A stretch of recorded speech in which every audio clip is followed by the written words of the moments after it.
qulubana ala dini.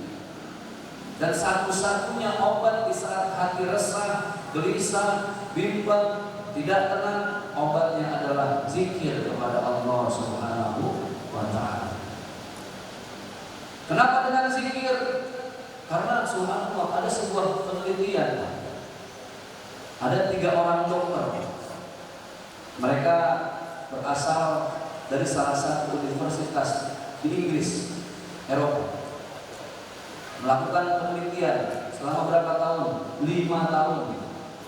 Mereka dokter ahli ilmu biologi tubuh manusia. 3 orang dokter setelah penelitian 5 tahun, 3-tiganya mereka mengucapkan syahadat masuk dalam agama Islam. Kenapa?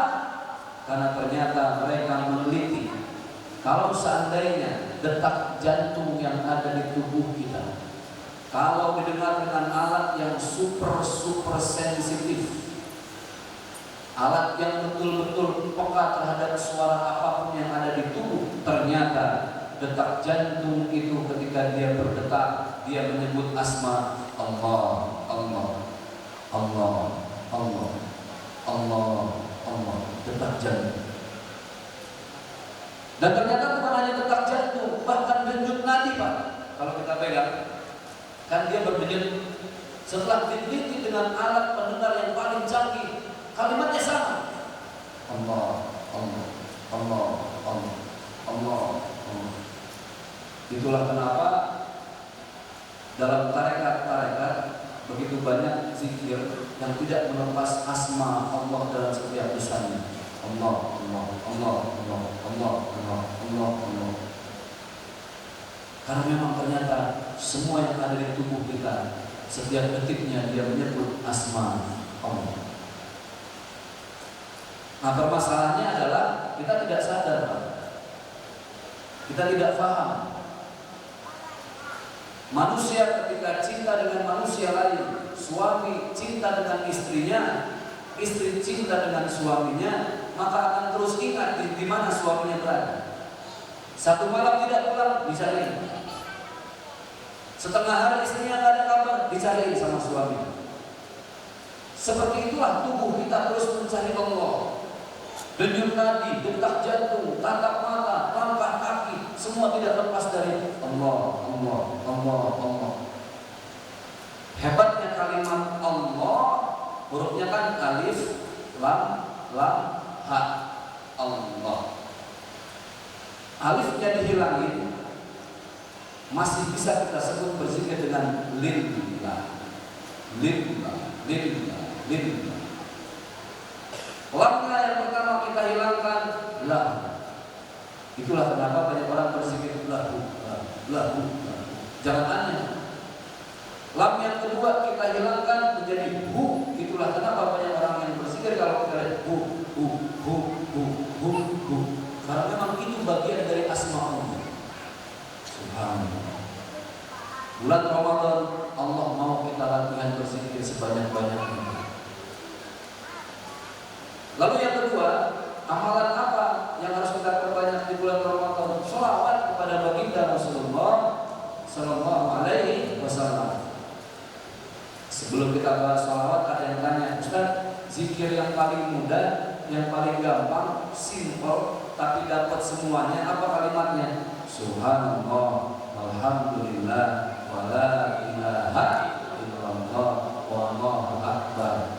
Karena dalam kalimat itu ada tasbih, tahmid, tahlil, takbir, mencakup semuanya. Kalau sholawat, Ustaz, yang paling ringan apa? Sholawat yang kita baca, baik di tasyahud awal atau ketika kita tasyahud akhir. Allahumma sholli ala sayyidina Muhammadin wa ala ali sayyidina Muhammad. Pak Ustaz, ada yang pakai sayyidina, ada yang langsung Muhammad. Bapak Ibu yang berbahagia, kita ini terlalu banyak berkutat pada urusan khilafiyah. Contoh, subuh ada yang kunut, ada yang tidak kunut, betul? Di sini kunut apa tidak? Tidak kunut. Ada yang tidak kunut, ada yang kunut. Pertanyaannya, yang kunut sama yang tidak kunut sama apa beda? Sama apa beda? Sama-sama sholat subuh. Bedanya satu kunut, satu enggak. Masih untung sholat subuh, walaupun satu kunut, satu tidak. Yang salah siapa? Yang tidak sholat subuh. Tidak usah pening-pening. Tarawih ada yang 23, ada yang 11. Yang 23 sama yang di sini berapa? 11. Saya tanya, yang 23 sama yang 11 sama apa beda? Beda Pak. Rokaatnya Pak. 1, 2, 3, 1, 11. Tapi sama-sama tarawih. Ini kita sering berdebat. Padahal prinsipnya satu dalam akidah, toleransi dalam ibadah. Takbir, mazhab kita kan Syafi'i ya. Allahu Akbar, sunnah jempol di bawah 5. Allahu Akbar. Ada saudara kita yang Allahu Akbar sudah kaki di sini ada. Ada yang muter-muter dulu Pak. Allahu Akbar pening dia.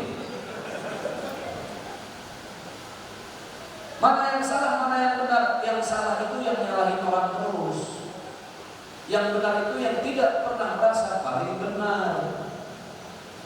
Karena dalam urusan khilafiyah mazhab itu ada 4, Syafi'i, Maliki, Hambali, Hanafi. Itulah kenapa kita disuruh belajar ilmu fikih supaya kita tidak sempit bagai kakak dalam tempurung.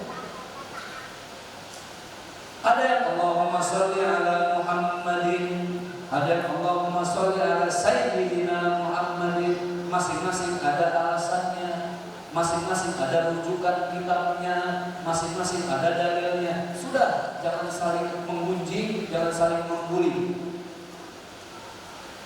Kita hormati perbedaan satu dengan yang lainnya. Nah, sholawat subhanallah ketika kita jadi amalan di bulan Ramadan ini begitu dahsyat.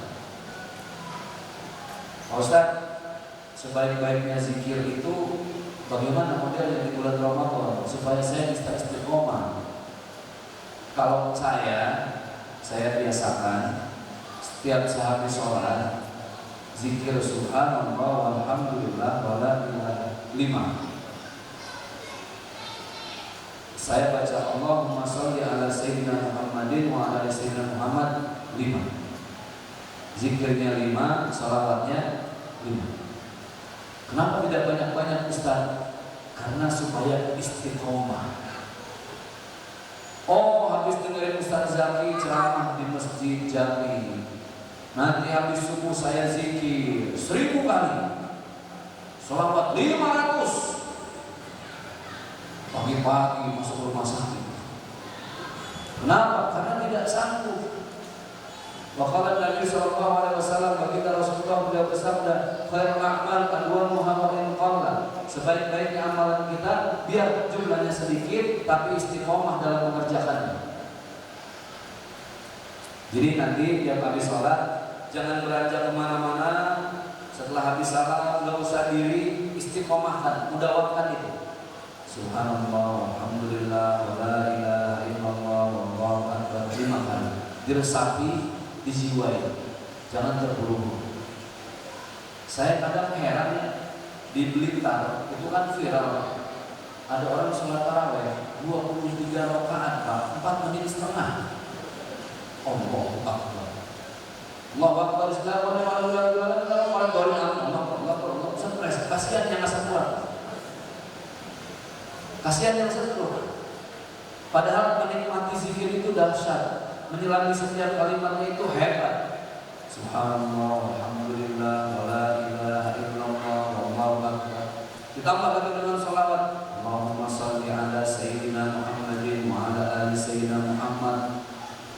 Rasulullah menjanjikan kita, barang siapa yang nyawanya diambil oleh Allah sedang dia dalam keadaan istiqomah menjaga amalan-amalannya, maka Allah ambil nyawanya dalam husnul khatimah.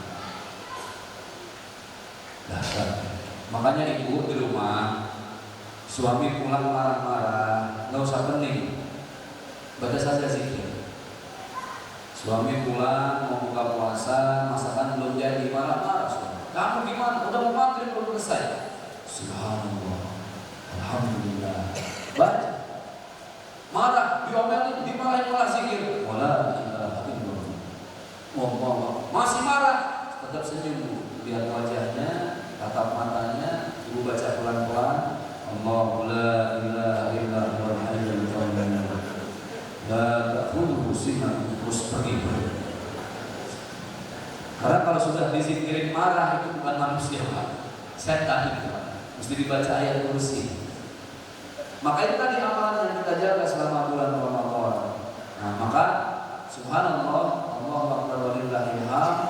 Malam hari ini kita berjumpa, kita bertemu dalam satu kajian yang kita berharap lewat kajian ini amalan-amalan kita sepanjang bulan Ramadan menjadi amalan yang lebih baik.